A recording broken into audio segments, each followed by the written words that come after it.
fundamento para fazer isso acontecer. E outra, a igreja evangélica não tem problema com a morte, como muitos gostam de defender. A morte para a gente é somente um momento onde vai nos levar a um patamar de excelência muito maior do que a gente vive aqui. A gente não tem medo dela, nem não morreu com ela.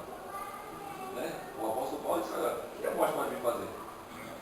Onde está a morte hoje? Onde está o seu aguilhão? Sendo que você é a passagem do meu encontro entre o mundo de sofrimento e tribulação e o mundo de glória, o meu Senhor. Então a gente não tem problema com isso. Mas só falando por aí. Aí eles já começam a dar aquela esculachada, né? Melhor perder a vida. Porque a gente tem o texto de Mateus 10. Porque a vida, porque acha que a sua vida perderá, e quem todavia perde a sua vida por minha causa, deixa nada. E o autor também, né? Jesus neste caso não está falando de morte física, está falando do que você busca nessa vida. Né? Todo aquele que busca se satisfazer, que busca viver a sua vida, que busca buscar os seus interesses, que vem se desenvolver nessa vida, está perdendo. Mas aquele que está buscando a Deus nessa vida, está deixando de fazer coisa de repente para si, para fazer a obra dele, está se envolvendo dentro do Evangelho, esse está ganhando uma vida. E muitas vezes a gente pensa que, pô, mas isso não vai entrar na mente de ninguém.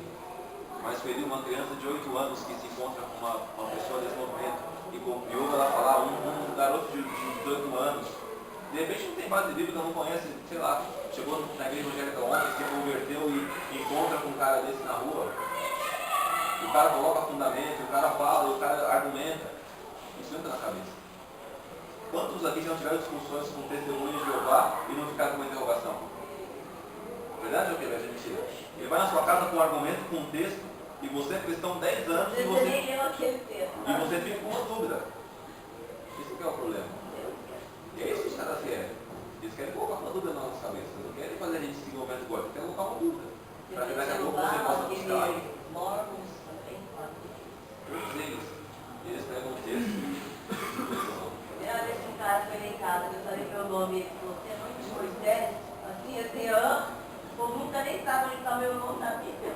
O cara, eu falei meu nome, ele falou: você é muito de Moisés, que legal. E esses são os perigos, né? Mas nem ele sabe mais a Bíblia do que a gente, mas ele argumentar mais do que nós. Bom, irmãos, a gente tem um estilo de vida próprio e não precisa de nenhuma tribulação. O estilo de vida cristão, ele não é fechado, né? A gente não tem nenhum dogma para a gente seguir no estilo de roupa, estilo de camisa, o João está de camiseta, ela está de sandália, eu estou de sapato. A gente não tem nenhum dogma a ser seguido. Fala, olha, a palavra de Deus manda você se vestir dessa forma. A palavra de Deus manda a gente se vestir de uma forma coerente, do ambiente que a gente está, do lugar que a gente está na sua casa você faz de uma forma. E a tribo urbana não, ela te puxa na sua mente que você precisa ser daquele jeito 100% no seu dia. A sua vida tem que ser aquilo, e o cristianismo está numa outra visão. Ele fala, você tem que ser você mesmo, mas seguindo os preceitos da palavra de Deus. E o apóstolo Paulo em Romanos 12 diz que, olha, você não precisa ser a moral para todo esse mundo. Diferente disso, você tem que, de alguma forma, destruir essa barreira que Satanás tem colocado. 2 Coríntios 4,4 diz o quê? Olha, que o Deus desse século já cegou o entendimento de muitas pessoas, para que jamais eles consigam perceber a imagem de Cristo através da glória de Deus. Então, a gente não precisa de nada disso. Pelo contrário, a gente tem que destruir toda essa crosta que foi colocada na cabeça de muitas pessoas, onde elas precisam de uma tribo urbana, elas precisam de um grupo a se relacionar. Não, nosso grupo ele é imenso. Nosso grupo tem mais de 5 milhões de seguidores. Nosso grupo ele é muito grande, ele é o cristianismo. Simples, singelo e puro, o cristianismo. Sem dogmas, sem coisas muito pesadas. E a palavra de Deus vai além. 1 Pedro, o próprio apóstolo Pedro diz que a gente foi uma geração eleita. Alguém que foi escolhido para anunciar virtudes daquele que nos chamou das trevas para a luz. Porque por mais que nós não fôssemos góticos antigamente, nós vimos um mundo de trevas sem Jesus. A luz estava lá, mas ela estava quase se extirpando. Mas a gente foi anunciado para a gente, foi falado, foi mostrado que eles tinham outro caminho, que tinha uma forma de viver santa, diferente. E nós somos esse grupo, né, escolhido por Deus para fazer isso. E como a gente abordou no começo, nós somos anunciadores dessa luz. Não adianta você vir aqui hoje de manhã e ouvir sobre os góticos e de repente ter ter um feeling maior para poder de repente encontrar esse teado na rua e falar alguma coisa para ele e chegar no momento você se calar.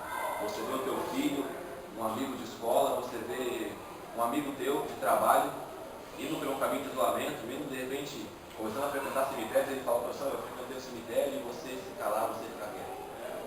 Se você vê alguém nessa situação, a palavra de Deus te diz que você tem que ser um anunciador da luz para as pessoas, né? Um mediador entre as trevas e a luz. Você tem que ser esse canal, você tem que ser a pessoa que pega e prega e fala e anuncia, como o Ítalo disse, e os evangelhos você encontra. Somos nós que convencemos as pessoas. O próprio Espírito faz isso. Né? Quem convence a gente do pecado de Deus é o Espírito, mas tem pessoas que precisam anunciar.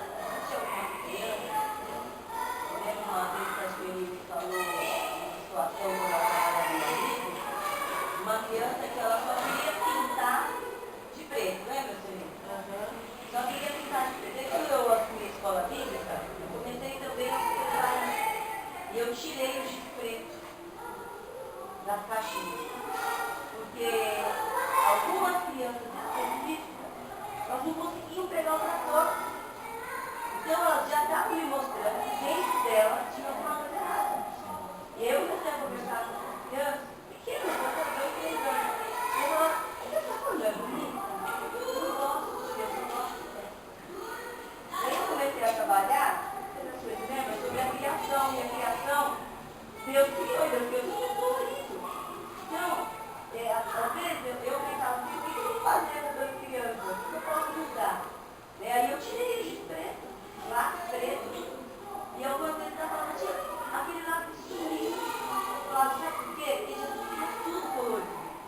Eu quero ser o desenho todo colorido, eu quero ser o desenho mais bonito. Se você só usar preto, não vai ficar o mais bonito. A tia quer ficar mais pretinha, eu faço mais bonito. Aí aquela criança começou a não perguntar mais, começou a usar várias coisas. Né?